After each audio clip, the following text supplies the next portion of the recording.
Chers élèves de première année bac, alors que les examens de contrôle continu approchent, nous allons plonger ensemble dans l'univers fascinant de La boîte à merveilles d'Ahmed Sefrioui. Cette œuvre est un pilier de notre programme et comprendre ses nuances vous donnera toutes les clés pour réussir.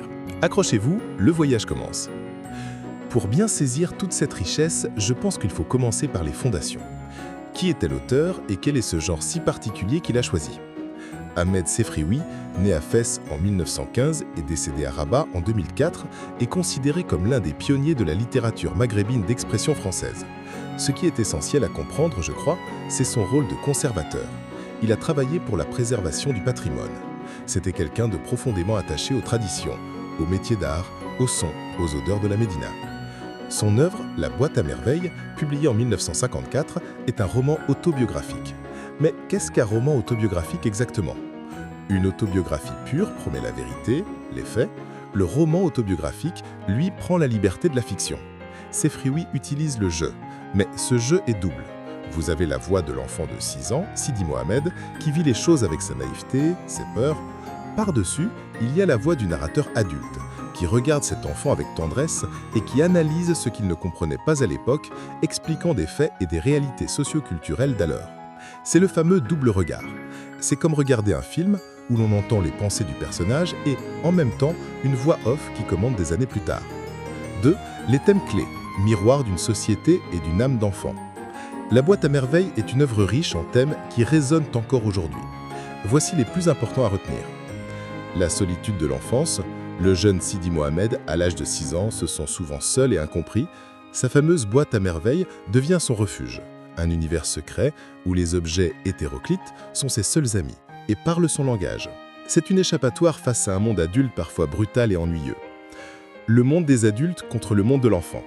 Le roman met en évidence le contraste entre la logique des grands, leurs soucis d'argent, leurs disputes et superstitions, et l'imaginaire pur et fragile du petit Sidi Mohamed. La vie dans la Médina traditionnelle, l'œuvre est un véritable tableau ethnographique de Fès dans les années 20. Elle décrit une ambiance sociale particulière, pleine de mouvements, de conflits, de hauts et de bas. La condition de la femme. Sefrioui met en lumière le rôle central des femmes dans le foyer, leur solidarité face aux aléas, leurs souffrances et leurs conversations animées. Lala Zoubida et Lala Aïcha en sont des exemples frappants, luttant avec patience, ruse et foi. La superstition et le sacré. Le roman explore la cohabitation entre la religion orthodoxe, l'école coranique, le msid, les funérailles et les croyances populaires. Les voyantes viandes, les marabouts, les rituels gnawa. Ces croyances jouent un rôle crucial dans la vie quotidienne et offrent un réconfort face aux difficultés. Le voisinage et la solidarité. Malgré les conflits et les commérages, les voisines de Darchouafa font preuve d'une grande solidarité dans les moments difficiles, comme lors de la disparition de Zineb ou des repas offerts aux pauvres. 3. L'intrigue et les personnages. L'intrigue de La boîte à merveilles suit une structure narrative classique, un véritable voyage émotionnel pour Sidi Mohamed. L'état initial, chapitres 1 à 8. C'est une période de bonheur et de quiétude. Sidi Mohamed vit avec ses parents, Malem Abdeslem, le père, âgé de 40 ans, tisserand, calme et pieux, et Lala Zoubida, la mère, âgée de 22 ans, superstitieuse, émotive et nerveuse. L'enfant fréquente le msid, un lieu à la fois de peur et de fierté, et se refuge dans sa boîte à merveilles. La vie quotidienne est marquée par les rituels et les fêtes comme la Choura. Darchouafa, la maison de la voyante Lala Kanza, est un microcosme de la société où se mêlent voisins comme Rama, son mari Driss El Awad et leur fille Zineb, ainsi que Fatma Abzouya et son mari Halal. L'élément perturbateur à la fin du chapitre 8, le monde bascule brusquement. Lors d'une visite au souk, le père perd tout son capital dans une mauvaise affaire. Cette ruine contraint Malem Abdeslem à partir travailler comme moissonneur loin de Fès, laissant la famille dans la détresse. Les péripéties, chapitres 9 et 11. C'est le temps des épreuves. Le départ du père est un déchirement et Sidi Mohamed tombe gravement malade. La mère Lala Zoubida et son amie Lala Aïcha, unis dans le malheur, multiplient les visites au sanctuaire et consultent le voyant aveugle Sidi Arafi pour retrouver l'espoir. La boîte à merveilles, autrefois un refuge, semble se transformer en cercueil. Le dénouement et la situation finale, chapitre 12.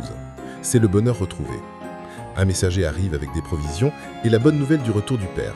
La famille est réunie et la stabilité financière et émotionnelle est restaurée. Pour le narrateur, le moment le plus important est la réouverture de sa boîte à merveilles, symbolisant le retour à son refuge intérieur.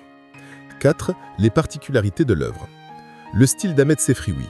Il utilise une langue française riche et poétique pour décrire des scènes et des sentiments profonds, offrant une immersion totale dans la culture maghrébine traditionnelle. Métaphores, comparaisons et hyperboles cohabitent sans entraver l'interprétation. Le double regard, l'alternance entre le regard de l'enfant et celui de l'adulte, permet une lecture à plusieurs niveaux, mêlant l'innocence et la spontanéité de l'enfance à la sagesse et le savoir de l'âge adulte. En somme, La boîte à merveilles est une œuvre qui vous invite à explorer un monde riche en émotions, traditions et réflexions.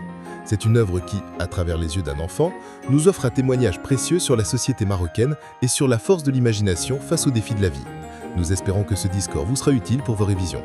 Bonne chance à toutes et à tous pour vos examens. Voilà les champions, c'est la fin de cette vidéo. Si tu as vraiment compris la boîte à merveilles aujourd'hui, alors tu es déjà sur la bonne voie vers la réussite. Mais rappelle-toi, une seule vidéo ne suffit pas. La régularité, c'est la clé. Alors pense à t'abonner, active la cloche pour ne rater aucune révision et partage cette vidéo avec tes amis de classe. Je compte sur vous et moi je vous attends dans la prochaine vidéo. Bonne chance pour vos examens.